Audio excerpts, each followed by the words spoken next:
প্রিয় নবম শ্রেণীর শিক্ষার্থীরা, তোমাদের আগামীকাল ষান্মাসিক সামষ্টিক মূল্যায়নের ইসলাম শিক্ষা বিষয়ের যে মূল্যায়ন অনুষ্ঠিত হবে এটার প্রশ্ন নিয়ে আলোচনা করছি। তোমাদের শিরোনামটা হচ্ছে সামাজিক সমস্যা বিশ্লেষণ করে ইসলামের বিধিবিধানের আলোকে সমাধান করি। তো এখানে তোমাদের কাজ একের মধ্যে রয়েছে সমস্যা বা চ্যালেঞ্জ অনুসন্ধান।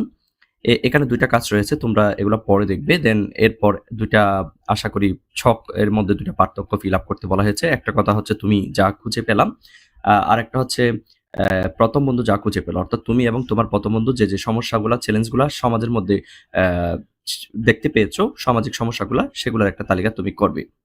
এরপর হচ্ছে কাজ 2, সমাধানযোগ্য সমস্যা নির্বাচন ও পরিকল্পনা প্রণয়ন।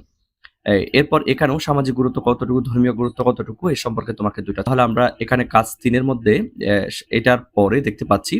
এরপর তোমরা 4 জন সহপাঠী আলোচনা করে নির্বাচিত সমস্যাটি কিভাবে সমাধান করা যায় তার একটা পরিকল্পনা তোমাদের করতে হবে।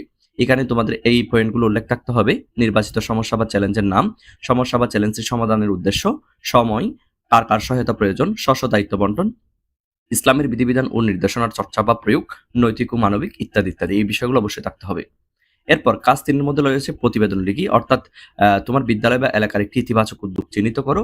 ইসলামের নির্দেশনা, বিধিবিধান, রীতিনীতি ইত্যাদির আলোকে ইতিবাচক উদ্যোগটির স্বরূপ, উদ্যোগের কারণ ও ফলাফল বিশ্লেষণ করে একটা প্রতিবেদন তোমাকে লিখতে হবে। আশা করি প্রতিবেদনগুলো তোমরা লিখতে। কাজ 4-এর মধ্যে রয়েছে ইসলামের বিধিবিধান দৈনন্দিন জীবনে অনুশীলন করি, অর্থাৎ এই অংশটা তোমরা একটু কষ্ট করে পড়ে নিবা, এখানে বিস্তারিত রয়েছে। সো আশা করি এটা হচ্ছে তোমাদের কাঙ্ক্ষিত সেই প্রশ্ন।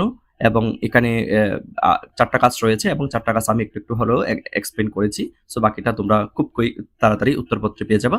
সো উত্তরপত্র পাওয়ার জন্য একটু অপেক্ষা করতে হবে, কারণ আমরা নির্ভুল উত্তরপত্র দিয়ে থাকি, সেজন্য যাতে স্টুডেন্টদের সমস্যা না হয়। তাড়াতাড়ি উত্তরপত্র দিলে অনেক ভুলভ্রান্তি হয় বলে আমরা একটু নির্ভুলভাবে দেওয়ার চেষ্টা করি। সুতরাং এই জিনিসটা তোমাদের অবশ্যই বুঝতে হবে। সেক্ষেত্রে